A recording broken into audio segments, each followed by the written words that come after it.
My husband threw me out on the street and took everything I owned, giving it all to his new girlfriend. All I had left was an old bank card my dad gave me years ago. I thought it had nothing on it, but when I used it, the bank manager's face went white with fear. Hey everyone, tell me where you're watching from. Don't forget to hit that like button and subscribe to Jamal's Stories so we can discover this mystery together. The rain was pouring down hard on Maya's head as she stood outside the fancy apartment building in downtown Chicago. She had just spent 3 long weeks in a tiny town in Ohio, taking care of her sick grandmother who could barely move from her bed. Now Maya was finally home, ready to see her beautiful apartment and her husband Marcus. She pulled her small rolling bag through the shiny lobby. The doorman nodded at her. She smiled back, so tired but so happy. The elevator made a soft ding sound when it reached the 15th floor. Maya walked down the quiet hallway with soft carpet under her feet. She stopped at door 15B, her home. Maya reached into her purse and found her key card for the apartment. She touched it against the black reader box on the door. Beep beep. A red light flashed. Access denied. Maya's eyebrows pushed together. That's weird. She tried again. Beep beep. Red light again. Maybe my card broke, she said quietly to herself. She pressed the doorbell 2 times. She heard nothing at first. Then footsteps came closer from inside. The lock clicked. The big door swung open wide. There stood Marcus, her husband. But something was very wrong. His eyes looked mean and cold. He was wearing a fancy robe, and on his neck was a bright red kiss mark from lipstick.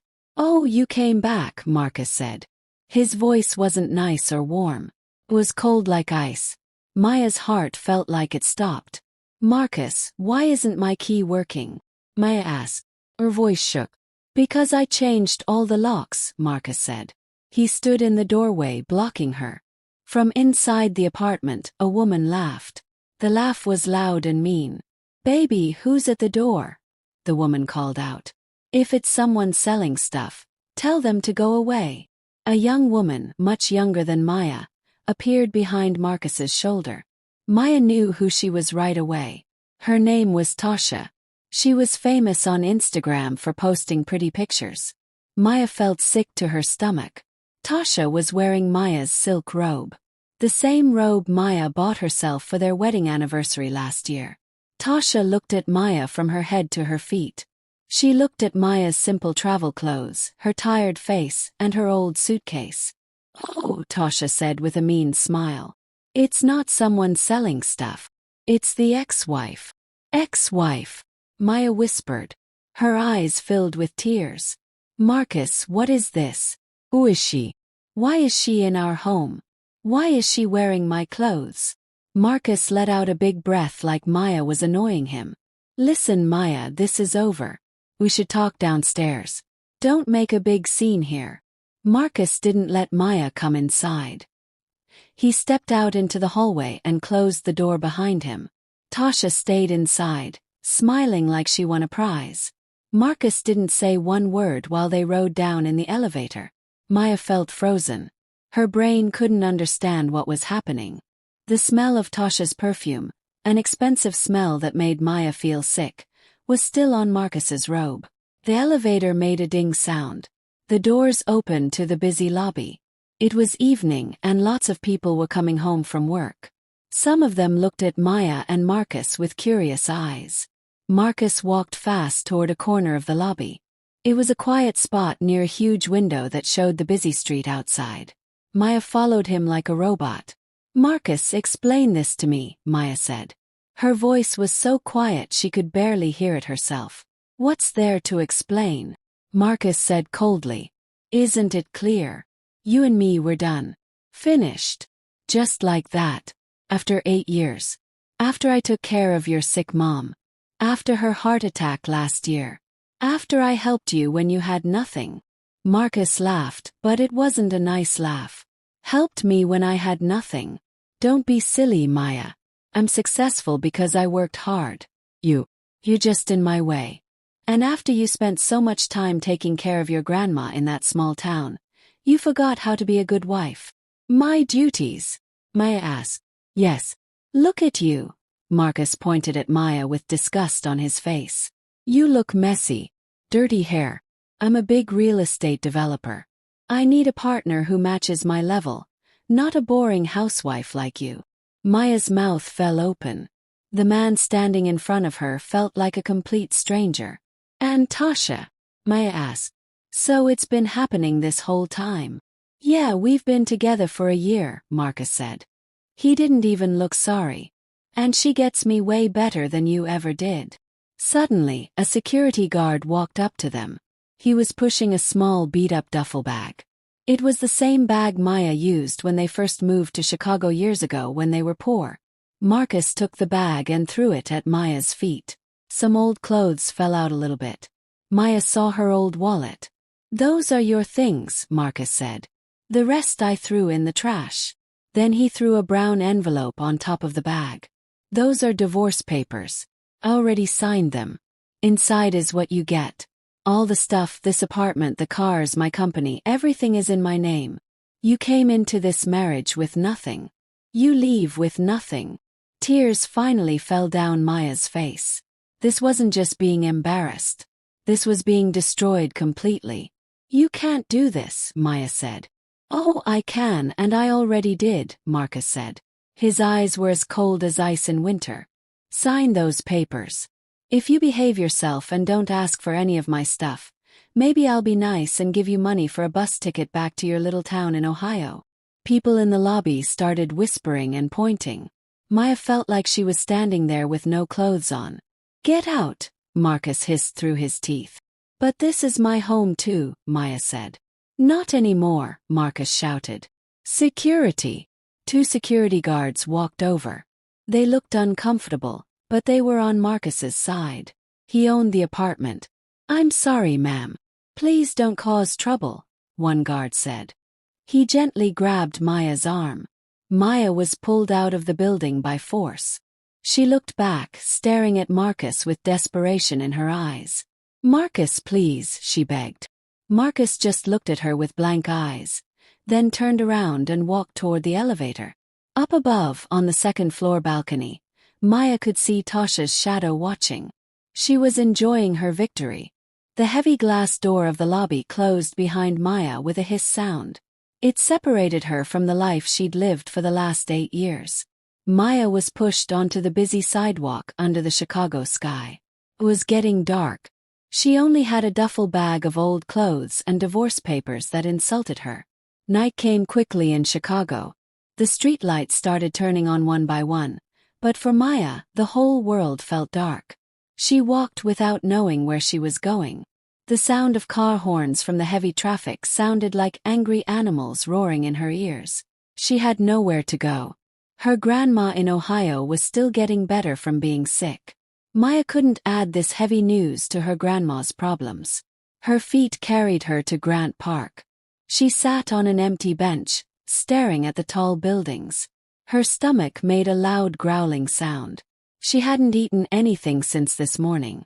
All around her, restaurant patios were full of happy people. The smell of deep dish pizza, hot dogs, and caramel popcorn floated in the air. It made her stomach hurt even more. People laughed. Young couples walked holding hands. Maya felt like a ghost. Invisible. Like she didn't exist.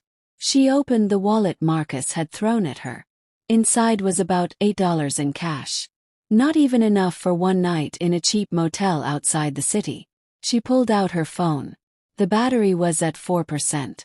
She quickly opened the mobile banking app for their joint account. The balance said 0. Marcus had taken every single dollar they had together. That included the money Maya had saved before they got married. A cold, heavy feeling of hopelessness wrapped around Maya like a thick blanket. It was really over. She had hit rock bottom. She would be homeless tonight. Tears fell down her face without making any sound. She looked down at what was in her wallet again. Behind the card slot was an old, faded photo. It was a picture of her dad. Her father, James Carter, was a simple farmer who grew corn and sold it at markets. He died 8 years ago, right before Maya married Marcus. And behind that photo was something else Maya had forgotten about. Maya's shaking fingers pulled it out. It was a faded green debit card that was peeling at the edges. The logo was barely readable. Midwest Community Bank, a small old bank from her hometown. Maya was shocked. She remembered now. Her dad gave her this card when she was 16 years old. That was when she was leaving home for the first time to go to college. "Keep this, baby girl," her dad had said back then. His voice was soft but serious. "This is an account Daddy made for you. Never use it unless you absolutely have to. Don't use it for regular stuff.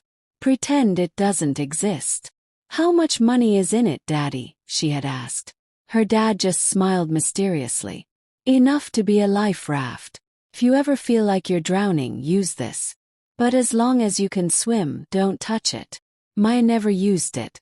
She forgot about it completely. She was busy with college. Then she met Marcus and was busy helping him build his business. She always thought the account would have maybe a few $100s. Some leftover allowance money that wasn't used. But tonight Maya's ship wasn't just sinking. Her ship was already blown into tiny pieces. She held the card tight in her hand. The $8 in her wallet wasn't enough for anything. But maybe, just maybe, her dad's leftover money would be enough to buy a bus ticket back to Ohio. A small bit of hope, as thin as a hair, started to light up in her tight chest. Maya didn't sleep at all that night. She took shelter under the roof overhang of a closed store. She hugged her duffel bag tight, waiting for morning to come. She was dirty, hungry, and scared. But the faded card felt warm in her hand. At 8 o'clock in the morning, she was standing in front of a branch of Midwest Community Bank. It was on a side street in downtown Chicago. The place looked exactly like she remembered from childhood visits. It was an old brick building that looked stuck in the past. It was far different from the modern glass and steel banks where Marcus kept his money. Inside it was quiet. There were only 2 teller windows and 1 customer service desk. The place smelled like old paper and dust. Maya took a number from the machine. She was the only customer there. She was called to the customer service desk. A young man in a white shirt sat there. His name tag said Jamal. "Good morning, ma'am. How can I help you?" Jamal was polite, though his eyes showed confusion when he saw Maya's messy appearance. "Good morning," Maya said. Her voice sounded scratchy and rough. "I want to check the balance, but the card is really old. I also forgot the PIN number." Maya handed over the faded green card. Jamal took it and turned it over in his hands. He frowned. "Wow, ma'am, this card is ancient. This is our old logo from like 20 years ago. Can it still be used?" Maya asked nervously. "Let me check, ma'am," Jamal said. He took Maya's ID and matched the name. Maya Carter. He started typing on his computer. The system was very slow. Jamal typed, clicked with his mouse, and then frowned again. That's strange," he said quietly. "What's wrong?" Maya's heart started beating really fast. "The information isn't showing up right away. Ma'am, our old system is sometimes really slow. It looks like this account is in an inactive or sleeping state." "How long has it been since you used it?" "Maybe 8 years," Maya said quietly. Jamal's eyes got really big. 8 years. "One moment, ma'am. I'm going to try accessing the old backup server."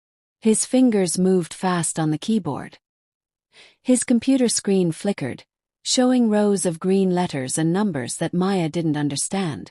Silence. Only the sound of typing and the noisy air conditioner could be heard. Maya bit her bottom lip nervously. "It's over," she thought to herself. "The account must be closed. The money is gone." Jamal scratched his head, looking confused. "This is really weird," he said. "The balance isn't showing, ma'am, but there's some kind of flag on this account. A high-level alert." An alert. Maya felt panic rising in her chest. "Does that mean I owe money?" No, not debt," Jamal said quickly. "I've never seen a code like this before. Hold on, ma'am." Jamal typed a bunch of commands into his computer. The computer seemed to think for a moment. Then, something appeared on Jamal's screen. Jamal's face, which was relaxed before, suddenly changed completely.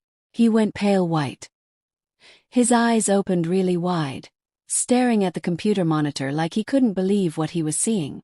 "Mr. Jamal," Maya called out to him. Jamal didn't answer. He seemed frozen like a statue. He read what was on the screen again and again. His mouth opened slightly. Jamal swallowed hard. Suddenly, he stood up from his chair so fast that the chair flew backward and made a loud screeching sound on the floor. "Mr. Thompson. Director Thompson." Jamal's voice was loud and high-pitched, breaking the quiet of the small bank. He didn't care about Maya anymore. His eyes were still stuck to the screen with horror. A middle-aged black man with a serious face walked out of his office. His name was Mr. Thompson. He was the branch manager. "What is it, Jamal? Don't yell like that. There are customers," Mr. Thompson scolded. His voice was flat and annoyed. "I'm sorry, sir, but you have to see this," Jamal said. His hand was shaking as he pointed at the screen. "An account in the name of Maya Carter. It's an inheritance from her father, James Carter." Mr. Thompson sighed, annoyed at being interrupted.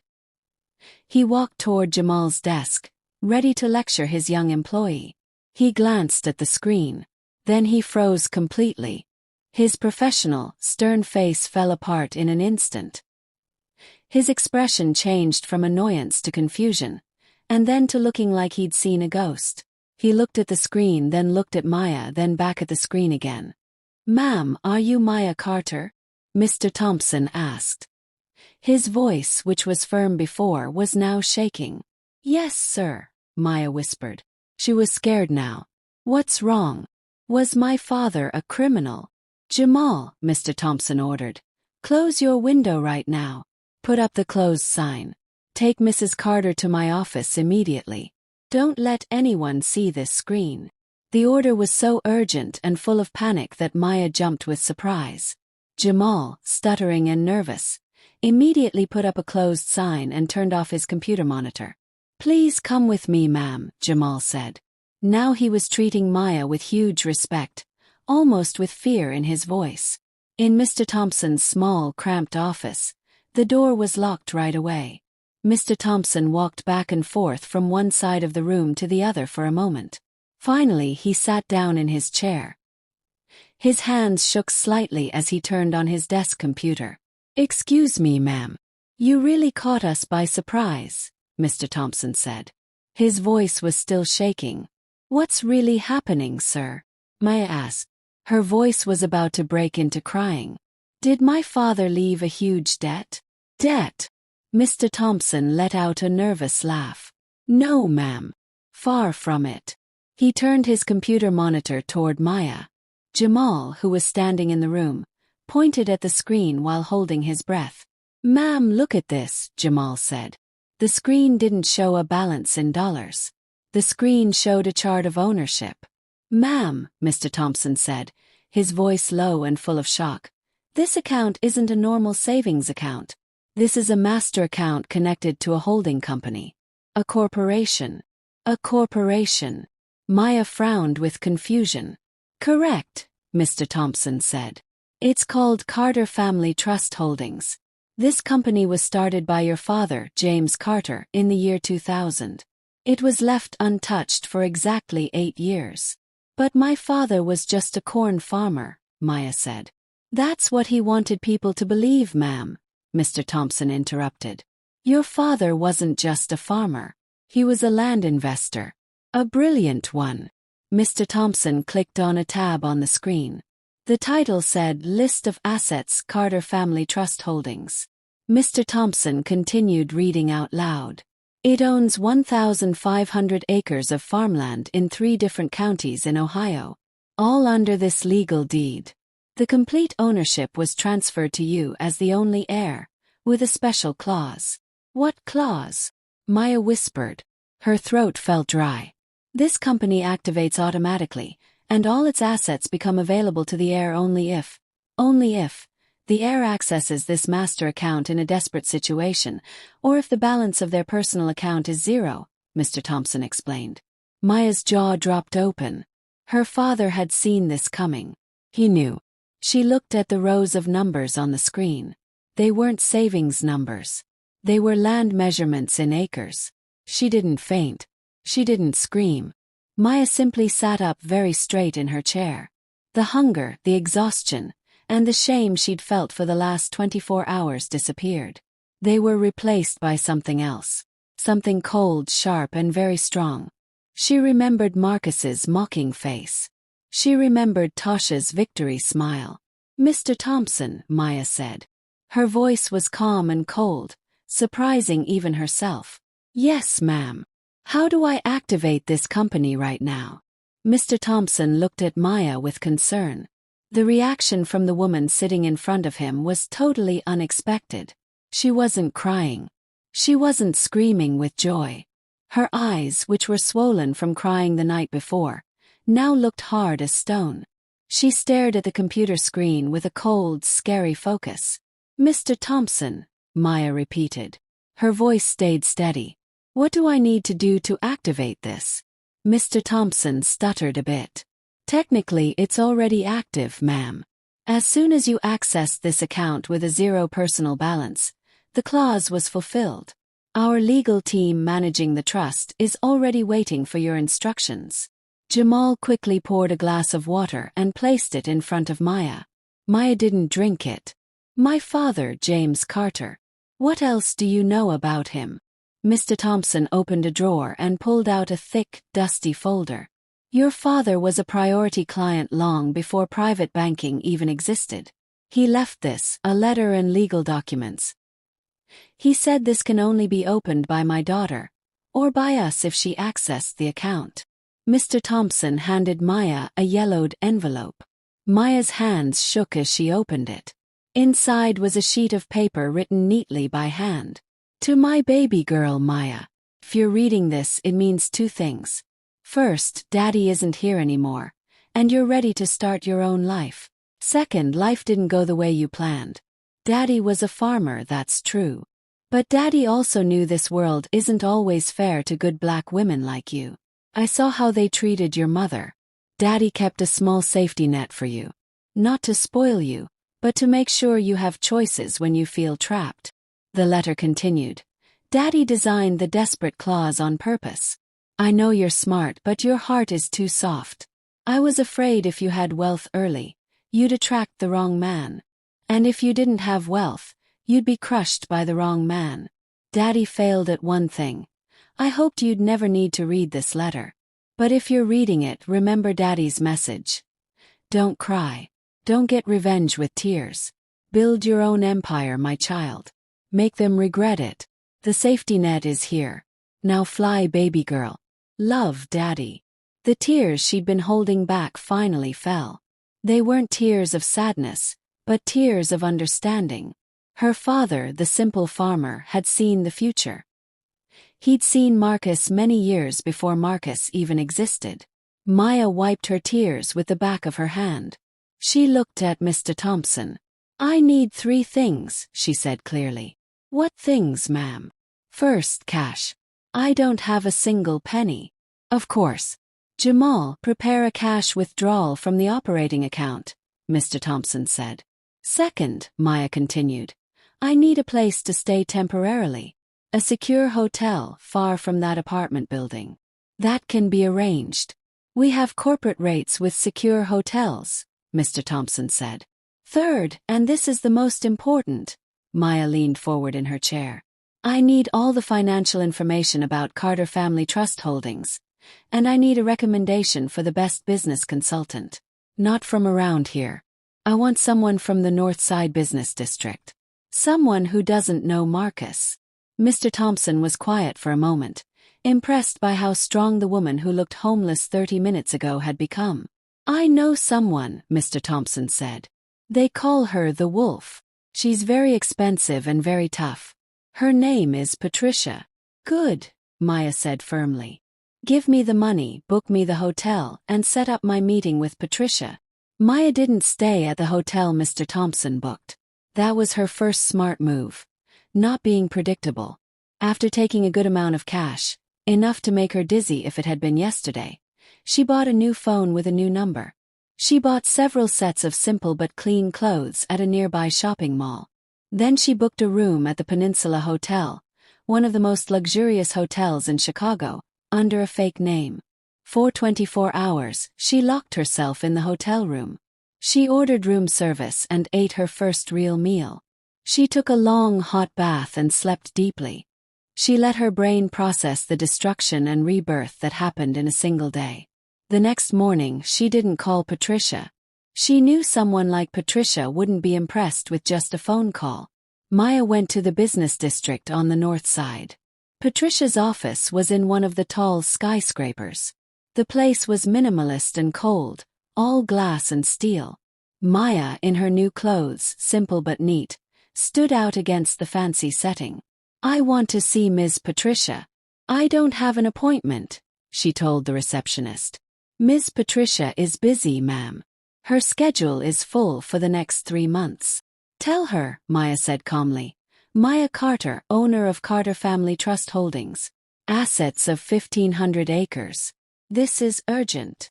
The receptionist hesitated, but the words 1,500 acres made her pick up the phone. 5 minutes later, Maya was brought into a corner office with a view of all of Chicago. Patricia was a black woman in her late 30s. She didn't smile. She wore a dress shirt with no jacket, but she looked more formal than Marcus ever did in his fancy suits. Her eyes were sharp, analyzing Maya from head to toe. "I only have 10 minutes, Mrs. Carter," Patricia said. Her voice was deep and flat. "Carter Family Trust Holdings. Dormant company. Agricultural assets. What's the problem?" Maya sat down without being invited. "The problem, Miss Patricia," Maya said, "is that this company just woke up. The assets are big, but I don't know anything about farming or how to run a business like this. And I have another problem that needs to be solved." "What problem?" Patricia asked. "My ex-husband. A real estate developer in Chicago. His name is Marcus. He'll try to claim a share. He doesn't know about any of this yet." Patricia raised one eyebrow. She looked interested. "This is interesting. What do you want from me?" "I want you to restructure this company from the ground up. Check everything. Make it an active, modern, profitable company. And I want you to be my personal advisor," Maya said. "I want to know how to use this power." Patricia stared at her for a long time without saying anything. "I'm expensive, ma'am." "I know," Maya replied. "I don't deal with personal drama," Patricia said. "I'm not asking you to deal with drama. I'm asking you to teach me how to win a business war. The drama is just a bonus." Patricia smiled slightly. It was her first smile. "When do we start?" "Yesterday," Maya replied. 2 weeks passed. Chicago didn't know what was happening in the offices where Maya and Patricia's small team worked 20 hours a day. They pulled apart Carter Family Trust Holdings piece by piece. It turned out the assets were bigger than estimated. Maya's father hadn't just bought land. He'd also bought small shares in various agricultural companies whose value had now gone way up. Maya learned fast. She read financial reports like they were storybooks. She studied property laws and learned the basics of farm business management. Patricia watched her closely. This client was different. She didn't panic. She wasn't greedy. She was focused. She was like a dry sponge, soaking up all the information. During those 2 weeks, Maya also changed herself physically. She cut her long, boring hair into a short, sharp, elegant style. She threw out all her old clothes with the help of a personal shopper hired by Patricia. Her closet now had tailored pantsuits, silk blouses, and simple but classy dresses in strong colors: black, dark green, and deep red. Contact lenses replaced her old glasses. High heels replaced her flat shoes. But the biggest change was in her eyes. There was no fear anymore. Only calculation and planning. "Are you ready to step back into the ring, ma'am?" Patricia asked one afternoon. "I'm ready," Maya said. They didn't return to the hotel. Under Maya's orders, Patricia's team had worked quietly in Chicago. They bought an old historic home in the South Loop area. Not a flashy new modern house like Marcus liked, but a historic, solid, elegant building that gave off a feeling of old money and generational wealth. The house was paid for in cash. When Maya walked into her new mansion, she was no longer the Maya who was kicked out of the apartment lobby. She was Ms. Maya Carter, CEO of Carter Family Trust Holdings. Meanwhile, in the apartment downtown, Marcus and Tasha's life was at its peak. "This project, babe," Marcus said excitedly one night while pouring expensive wine for Tasha. "This is going to change everything." Marcus, after successfully kicking Maya out, felt unbeatable. His real estate business was desperately looking for new projects. "I have inside information," he said. His eyes shone with greed. "There's prime land, thousands of acres down in southern Ohio, coming onto the market soon. They say it's going to be opened up for a luxury housing development. I have to get the construction contract." Tasha, who was busy taking selfies with her wine glass, was only half listening. "Oh yeah, great. That means our wedding can be in the Bahamas, right? And I want that new designer bag, the one with real snake skin." "Sure, whatever you want," Marcus said. But deep down he felt a little anxious. To get such a big project, he needed a huge amount of money. He needed investors. His company honestly had quite a bit of debt here and there to pay for their fancy lifestyle. "I'll set up meetings with every possible investor," Marcus said to himself. A few days later, Marcus heard rumors in Chicago business circles. "Did you hear?" An acquaintance said. "There's a new player in town, investing like crazy. Bought a mansion in South Loop with cash. Brought in a consultant from the north side. That woman Patricia they call the Wolf." "What's the name?" Marcus asked. He was very interested. "No one knows exactly. Very secretive. But the company name is old. Carter Family Trust Holdings. Ring a bell?" Marcus shook his head. "Old-fashioned name. Probably some old money people just realizing what they have. This is my chance." Marcus immediately told his secretary to find a way to contact Carter Family Trust Holdings. He had to present his proposal for the development in southern Ohio. He didn't know that the lands he wanted were the exact ones listed in Maya's legal deed. The invitation arrived. Carter Family Trust Holdings was interested in hearing Marcus's proposal. The meeting would be at the CEO's residence, the mansion in South Loop. Marcus felt on top of the world. "Look, Tasha, they invited me. They must have heard about my great reputation." That morning, Marcus put on his most expensive suit. He practiced his presentation in front of the mirror. He was determined to impress this mysterious investor. He arrived at the mansion. The tall iron gate opened slowly. He walked into a grand entrance with high ceilings. The walls were painted in rich colors.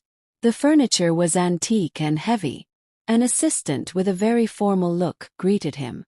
"Good afternoon, Mr. Marcus. Please wait in the conference room. Our CEO will join you shortly."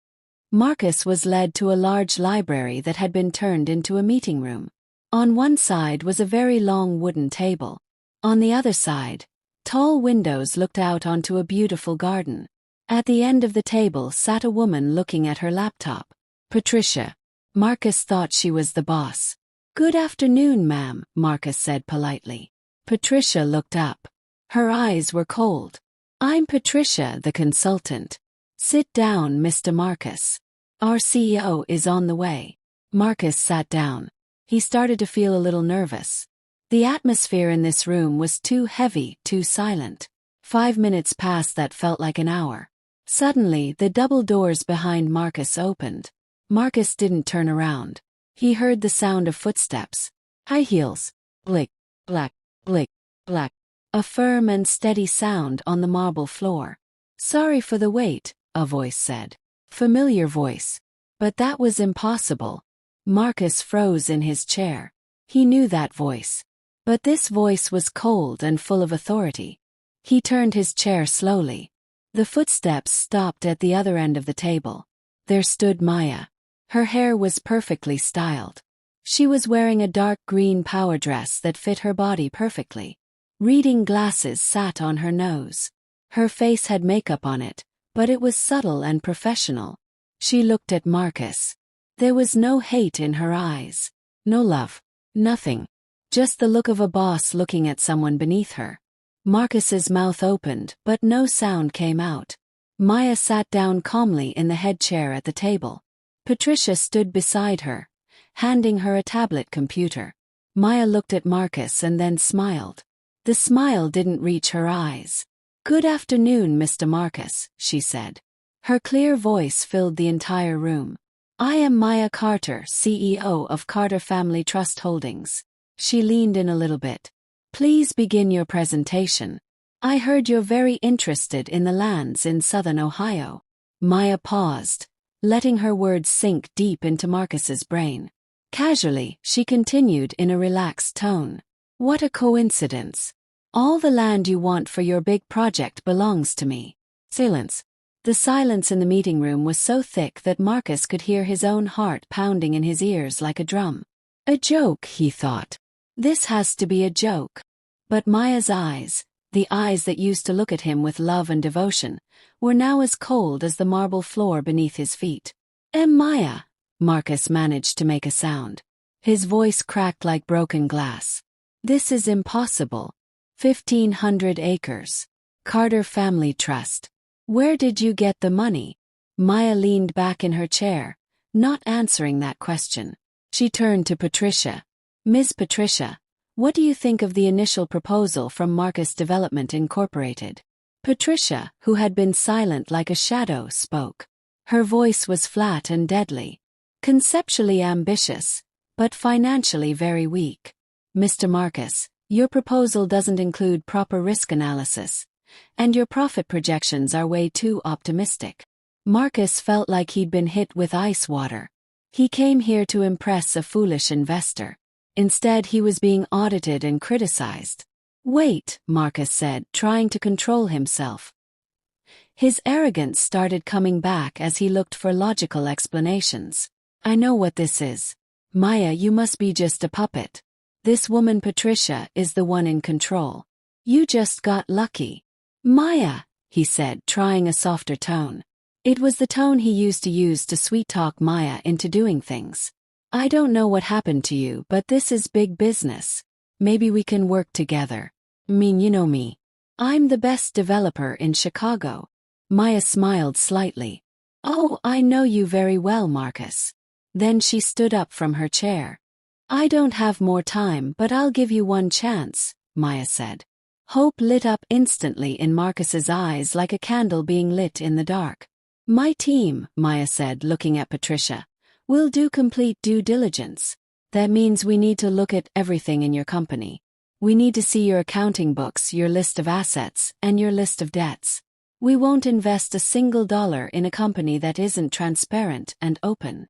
Marcus hesitated. Opening his books would be a complete disaster. His company wasn't as healthy as he bragged about to everyone. "Why does it have to be so complicated?" he asked. "It's me, Maya. Your ex-husband." "Precisely for that reason, Mr. Marcus," Patricia interrupted sharply. "We must be professional and proper. Take it or leave it. If you reject the audit, we'll consider your proposal void and worthless. We'll offer our land to another developer. I heard your competition from the west side is very interested." That was a direct threat. Marcus was trapped in a corner with no way out. If he walked away, he lost the biggest project of his entire life. If he moved forward, he had to open up all his secrets and show all his problems. "Fine," Marcus said, forced to agree. His voice was tight. "Fine, do the audit. I'm not hiding anything." Maya nodded once. "Ms. Patricia's team will contact you within the week." "Good afternoon, Mr. Marcus." Marcus was escorted out of the mansion by the formal assistant. He got into his car with his knees shaking and his hands trembling. He didn't know if he'd just escaped danger or if he'd just walked straight into a trap. What he did know was that the Maya he'd just met scared him more than anything ever had. Marcus returned to the downtown apartment in a complete mess. His hair was messy. His tie was loose. "Babe," Tasha greeted him, jumping off the white leather sofa. She was wearing new silk pajamas. How did it go? Are we rich yet? When can we start planning the wedding in the Bahamas? Shut up for a second, Tasha. I'm thinking, Marcus shouted, throwing his jacket on the floor hard. Tasha was surprised and offended. Hey, why are you yelling at me? The investor is complicated. Marcus paced back and forth like a caged animal. It's really messed up. What do you mean complicated? Tasha asked. Her tone started getting anxious and worried. Did they say no? No, not yet. But my God, you're not going to believe this. Marcus pulled at his hair with both hands. The investor, the CEO, is Maya. Tasha froze like a statue. What? Maya? That homeless woman from the lobby. She's not homeless anymore. Marcus growled like an angry dog. She's different. Completely different. She has a mansion in South Loop. She has a financial consultant. She owns the land. All of it. Tasha's beautiful face went pale white. This was the worst possible situation she could imagine. Not because she loved Marcus deeply, but because her status, her luxuries, and her entire future depended on Marcus's wallet. And now that wallet was being threatened by the woman she had looked down on and treated like trash. It must be a bluff, Tasha shrieked. Her voice was high and panicked. She can't be that smart. She probably hooked up with some old rich man. Yes, that's it. She's being kept by a sugar daddy. Marcus wasn't listening to Tasha at all. He was lost in his own thoughts. She wants to audit my company. What am I going to do? What am I going to do? Tasha's panic transformed into pure anger and rage. That woman. Who does she think she is? Coming back and ruining everything we built. I'll deal with her myself. Deal with what? Don't get involved in this, Marcus warned. But Tasha already had a plan forming in her mind. She knew where the new black elite of Chicago gathered and socialized. She would find Maya. She would humiliate that woman in public, reminding her and everyone else who she really was. A boring, pathetic nobody. A few days later, Tasha, through a friend who worked at a spa, discovered Maya's location. She was at a luxury boutique coffee shop in the New Gold Coast area. Tasha arrived with full force and confidence. She wore designer clothes from the latest fashion season, carried a flashy designer bag, and had heavy makeup on her face.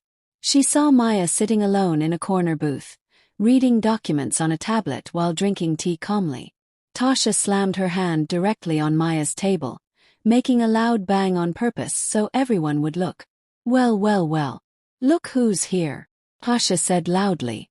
Her voice was projected so everyone in the coffee shop could hear clearly. Mrs. Maya Carter, right? Moving up fast, huh? Climbing social classes from being thrown out in a lobby to sitting in an expensive coffee shop pretending to be somebody. Maya looked up slowly from her tablet. She looked at Tasha calmly, and then went right back to looking at her tablet. She said absolutely nothing. That complete indifference made Tasha even angrier. Her face turned red. Hey, I'm talking to you. Don't play deaf and dumb. Who do you think you are, huh? You're bothering Marcus. Stay away from him. He's mine now. He belongs to me. Maya let out a small sigh. She put down her tablet carefully. Yours? Maya asked. Her voice was completely calm and unbothered. Things that are owned are usually objects, Miss Tasha. Humans aren't supposed to be owned. Or maybe you don't understand the difference. Don't give me your little lessons, Tasha shouted. I know your game. You came back to steal Marcus from me again, right? Because he's successful and you have nothing. Maya let out a little chuckle. It was a cold laugh that made some people nearby look over with curiosity. Steal Marcus, Miss Tasha. Why would I bother picking up trash that I already threw out myself? Tasha's face turned bright red like a tomato. She was so angry she couldn't speak for a moment. Maya stood up from her seat. Now she was at eye level with Tasha, looking directly at her. Listen carefully, Maya whispered. But the intensity and power in her voice made Tasha take a step backward. I'm not interested in Marcus as a person. I'm interested in his company. And if you want to know the truth. Maya looked down at the flashy designer bag Tasha was holding tightly. Marcus came to me begging me to finance his project. He isn't even capable of paying for your lifestyle without begging me for money. Liar! You're lying! Tasha shouted. Am I? Maya pulled out a black metal credit card from her wallet. It was a Centurion card, one of the most exclusive cards in the world. Today I feel generous, Maya said. She called the waiter over with a small hand gesture. The check, please. And also for this lady's order. I'm paying for everything. Maya looked directly at Tasha. Consider it charity. You need it way more than I do. She grabbed her tablet and her purse and walked out calmly, leaving Tasha frozen in complete shame. She had been turned into a public spectacle for the entire coffee shop to witness and whisper about. The trap game had worked perfectly. Marcus was humiliated by the urgent need to hand over all his financial documents to Patricia's investigation team. Meanwhile, Maya had humiliated Tasha in the coffee shop in front of dozens of witnesses. Patricia's team gathered in the war room of Maya's South Loop mansion. Papers and charts covered every surface. This isn't a real company, Ms. Maya, Patricia said seriously. She pointed at the large screen on the wall showing the cash flow of Marcus Development Incorporated. This is a house of cards built on thin air and lies. Explain everything to me, Maya said. She sat at the head of the table, listening carefully. First, Patricia said, materials and supplies. He charges his clients for grade A cement and steel, but financial reports show he actually buys grade C materials. He takes a 40% profit just from embezzling and cheating on materials.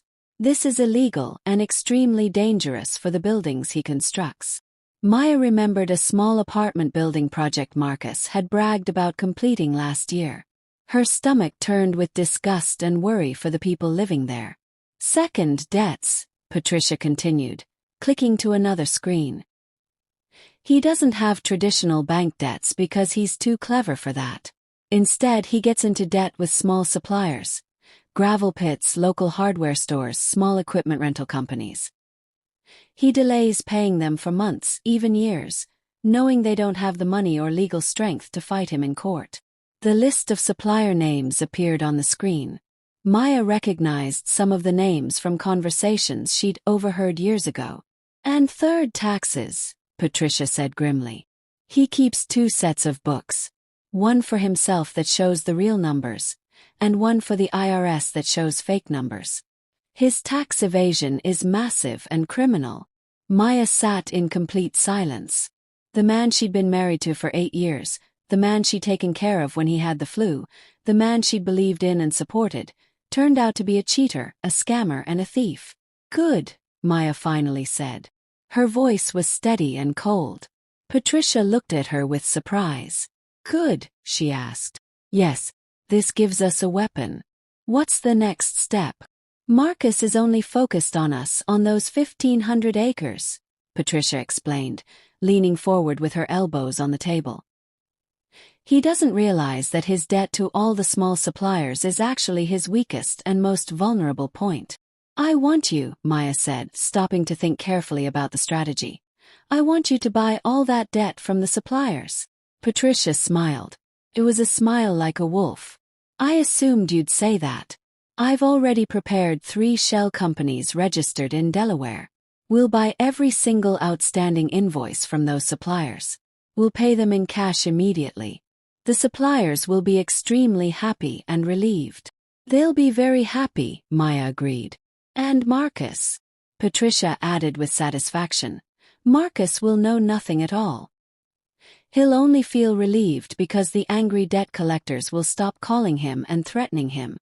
He'll think we're going to give him investment capital and save his business. How much time will this take? Maya asked. Give me 1 week, Patricia said confidently. In 1 week, Marcus Development Incorporated will no longer owe anything to the small merchants and suppliers.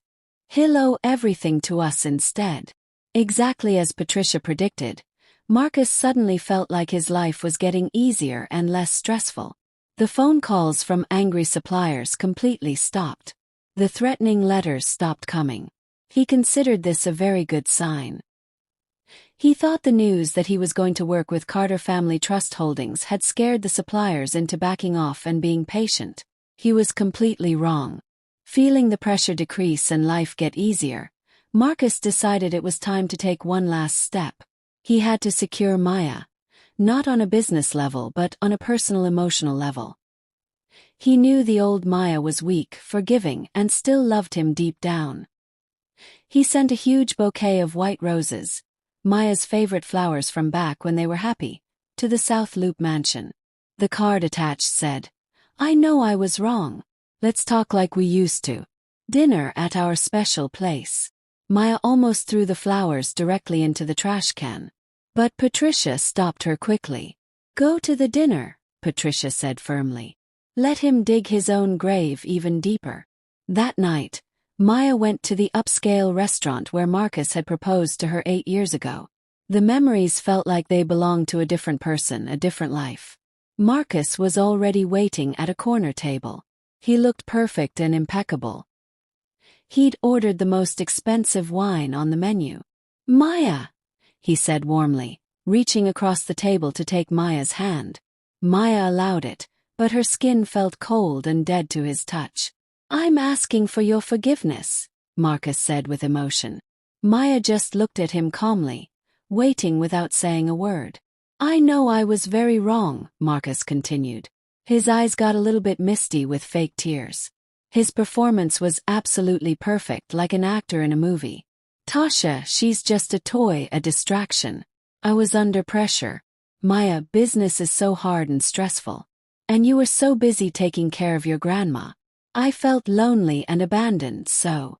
Was it my fault?" Maya asked. Her voice was eerily calm. No. It was completely my fault."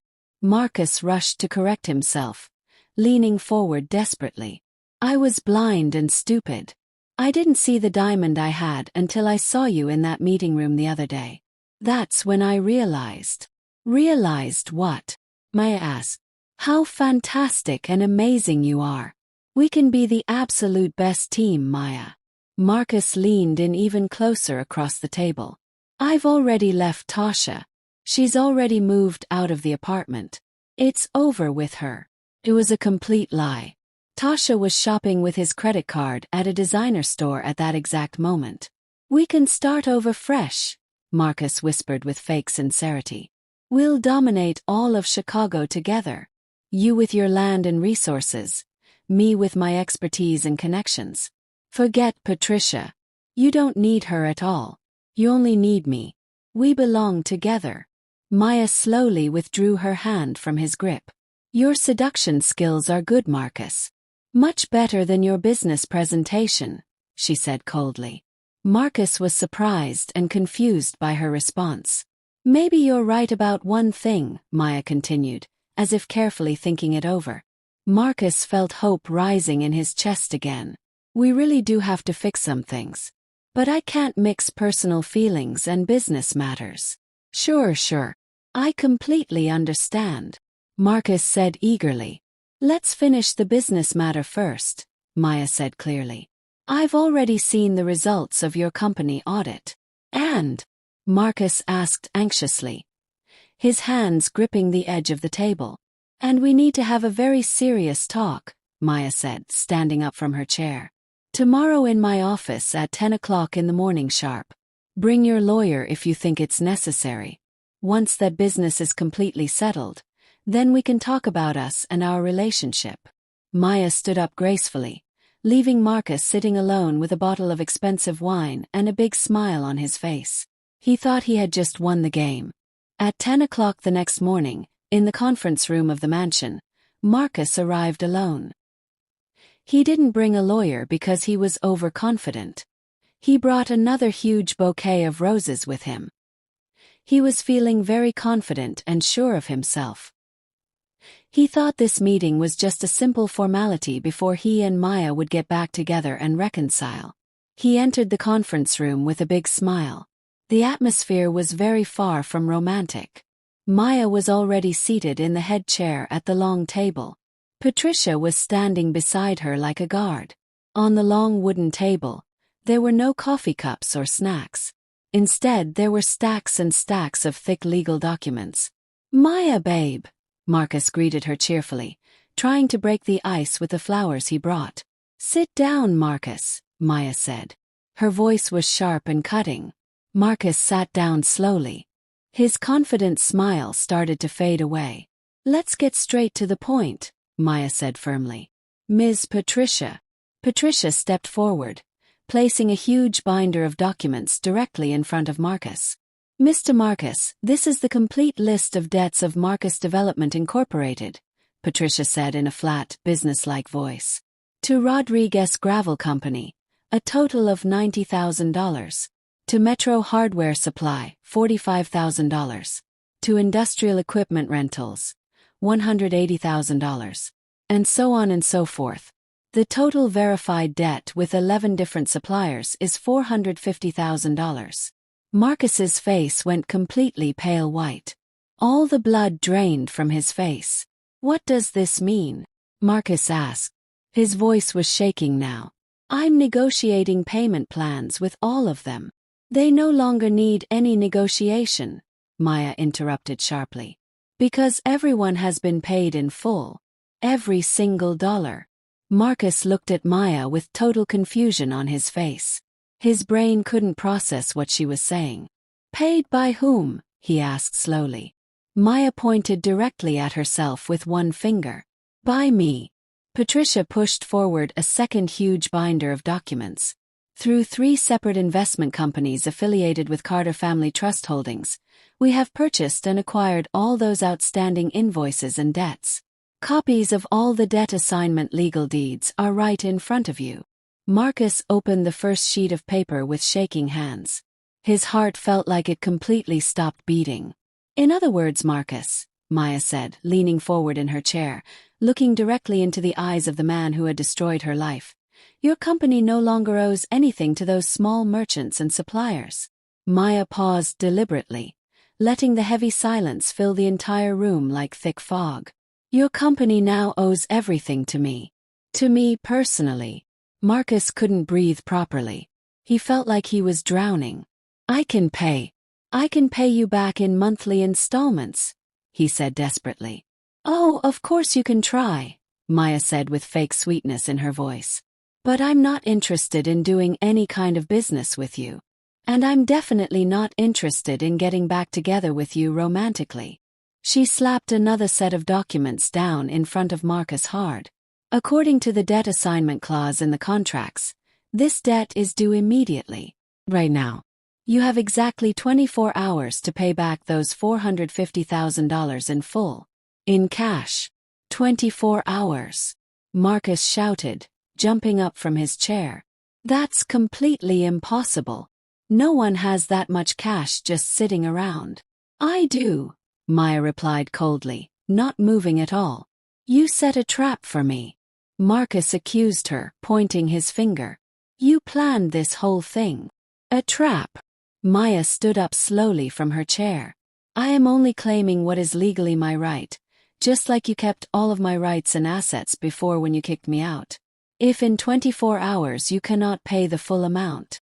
Maya placed a third binder of documents on top of the stack.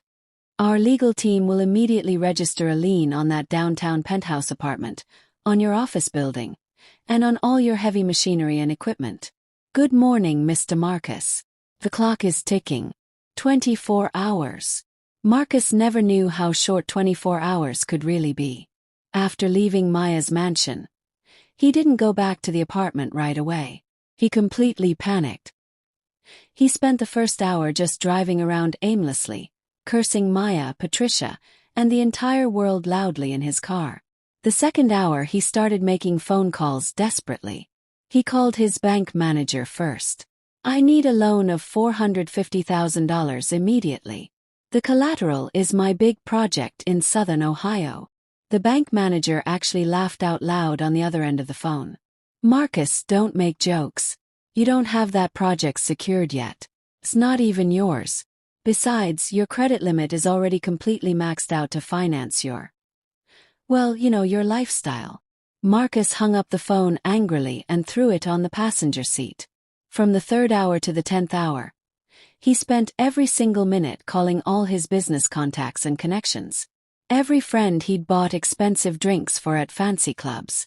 Every small city official he'd given money to under the table as bribes. The answer was always the same. "Oof, that's tough, Marcus. Sorry, man." Or, "Sorry, I'm out of town right now. Can't help." Or they simply didn't pick up the phone at all. The news of his financial downfall, which somehow started spreading from the mansion meeting, moved faster through Chicago than wildfire. Hour number 11 arrived. In his complete desperation, Marcus finally returned to the downtown penthouse apartment. Tasha was standing in front of the full-length mirror, trying on a brand new designer dress she'd just bought that very afternoon. "How does it look, babe? Nice, right? It cost $3,000. Sell it," Marcus shouted at the top of his lungs. "What?" Tasha turned around, shocked. "Sell it. Sell everything," Marcus shouted with wild red eyes. "Sell your designer bags. Sell your jewelry. Sell all of it. We're bankrupt. We have nothing." Tasha's beautiful face went pale white with horror. "These are gifts, not investments. Are you completely crazy? Maya set a trap for me." Marcus was raving like a madman. "That snake woman bought all my debts from the suppliers. She gave me exactly 24 hours to pay back almost $500,000, or she takes everything." Tasha didn't care at all about Marcus's debt or his problems. She only heard one single thing in that entire sentence. The money had run out. At exactly 10 o'clock in the morning the next day, precisely 24 hours later, the doorbell of the penthouse apartment rang loudly. Marcus, who hadn't slept even 1 minute all night, opened the door slowly. His eyes were red and puffy. He desperately hoped it was Maya coming to cancel her threat after thinking about it and softening up. Whoa. Standing in front of the door was Patricia, calm and still as a statue. Behind her stood 2 well-dressed lawyers in dark suits, and a man in an official uniform holding a thick folder, the county sheriff's deputy. "Your time is up, Mr. Marcus," Patricia said flatly, showing no emotion at all. "Wait, please. I need more time," Marcus begged desperately. "Time is a luxury you didn't give to Maya," Patricia interrupted him sharply. She took 1 step forward into the doorway. "According to the court order from the Cook County Superior Court, we are here right now to execute the lien on this asset and property." The deputy began putting official seizure stickers on the wall of the apartment's entrance foyer. "No. This is my home. You can't do this," Marcus shouted, but his voice was weak. "Technically, it's now the collateral for your unpaid debt to my client," one of the lawyers corrected him coldly. "You and this young lady," he looked at Tasha with pure disdain and disgust, "are required to vacate these premises within 1 hour. Take only your essential personal belongings." 1 hour later, the scene in the lobby of the fancy apartment building turned into a complete public spectacle. Marcus, the same exact man who 8 years ago felt like the king of this place, was being escorted out by security guards, the same guards who had thrown Maya out before. Tasha followed behind him, crying hysterically and dramatically. She was dragging 2 huge suitcases overstuffed with her designer bags and shoes. Marcus wasn't just bankrupt on paper anymore. Now he was literally on the street, back at the same ground zero that he had created for Maya. On the hot sidewalk right in front of the lobby entrance, the real drama was just beginning. Other residents stopped and stared. Some pulled out their phones. "This is all your fault," Tasha shrieked loudly, hitting Marcus's chest hard with her fists. "You said you were rich. You said you were so successful and great. Turns out you're just a scammer and a liar." Marcus, who had already lost absolutely everything, unloaded all his remaining anger on the only target he had left. "My fault. Your fault. Who asked for designer bags every single week? Who demanded vacations in the Bahamas? You made me spend money I didn't have. You're a parasite. Tasha's jaw dropped open in shock and rage. Their fight was so loud and public that it became a complete spectacle. People gathered around, watching and recording. They didn't realize that across the street, someone was recording the entire fight on their phone and posting it to social media in real time. "I didn't sign up for this," Tasha shrieked at the top of her lungs. "I'm done with you. We're over." She tried to drag her heavy suitcase away to hail a taxicab. "Where are you going? You won't survive without me." Marcus mocked her with a cruel laugh. "You'll see. You'll regret this," Tasha screamed back. Tasha went directly to a luxury hotel downtown, trying to book a room using the unlimited credit card Marcus had given her months ago. "I'm sorry, ma'am." "Declined," the hotel receptionist said coldly, handing the card back. Tasha tried another card from her wallet. "Declined." She tried a third card. Also declined. All of them were declined. Marcus had blocked and cancelled everything. Or maybe it was the bank itself that had frozen the accounts. Tasha completely panicked. Her hands were shaking. She called her high society friends, the ones she'd bragged to about her fancy life. "Girl, I have a small problem. Can you lend me some money just for tonight?" The phone call was cut off mid-sentence. She called another friend. "Hello. Oh, sorry, I have really bad signal right now." Blick. Phone turned off immediately. She didn't know the truth. Maya, through her powerful new network of connections, didn't even need to do anything directly. Patricia had simply leaked Marcus's complete audit report to a few key, influential people in Chicago's business community. The news that Marcus was a criminal scammer and that Tasha was the mistress linked to a completely bankrupt scammer had spread through all the group chats and social circles of Chicago's elite within hours. Tasha was now toxic, radioactive. No one wanted to be associated with her at all. That same night, the video recording of her public fight with Marcus in front of the building went completely viral on local gossip blogs and social media. Her beautiful face was now forever associated with bankruptcy, cheap drama, and public humiliation. Her modeling career was finished and destroyed. All the doors of the high-class world slammed shut in her face. Tasha, who once felt on top of the entire world, now had to sell her designer bags one by one, including several fake ones she just discovered Marcus had secretly given her instead of real ones, just to survive and pay for cheap motels. She returned to the obscurity and poverty she had hated so much. 2 weeks after the seizure of the apartment, Maya sat with Patricia in the conference room of her South Loop mansion. The long wooden table was now completely covered with blueprints, charts, and plans. "All assets of Marcus Development Incorporated have been liquidated and sold," Patricia informed her professionally. "His office building, all his equipment and machinery, and the downtown penthouse apartment. Everything together is enough to completely cover the debt of $450,000, plus interest charges and all legal costs." "Good," Maya said calmly. "What should we do with the penthouse apartment?" Patricia asked. "We could sell it for a good profit." Maya shook her head firmly. "No. Sell all the luxury furniture that's inside it. Empty it completely. Then give the keys to Mr. Thompson at Midwest Community Bank. Tell him to give the apartment as a bonus gift to Jamal, the young teller who helped me." Patricia raised one eyebrow, a little bit surprised by the touch of generosity and ironic humor. "Jamal, the bank teller who first helped you?" "Yes, he deserves it. He was the very first person to help me when I had nothing," Maya explained. "Very well, ma'am. And what about the 1,500 acres of land? Will we proceed with Marcus's original luxury development plan?" Maya stood up from her chair and walked toward the large window, looking out at the beautiful garden outside. She remembered her father's letter clearly. "Build your own empire." Marcus wanted to build a palace development for rich people, Maya said thoughtfully.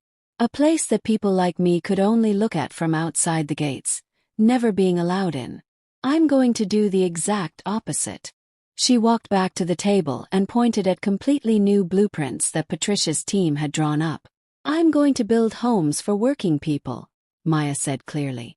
Carter Family Trust Holdings would use the first 200 acres to build dignified, affordable housing, complete with a community school and a small medical clinic. For whom specifically? Patricia asked. She was genuinely interested now. For the workers in our farming operations, Maya explained. And for the owners of the small supplier companies who were almost completely destroyed by Marcus's greed and dishonesty. They'll have first priority and will get special discounts on the homes. And what about the machinery seized from Marcus? Patricia asked.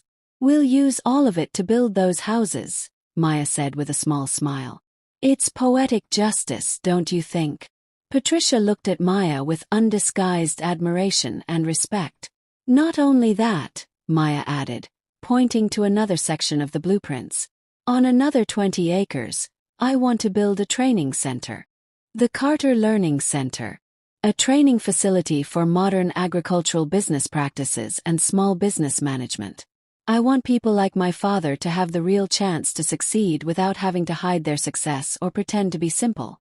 Maya wasn't just getting revenge on Marcus.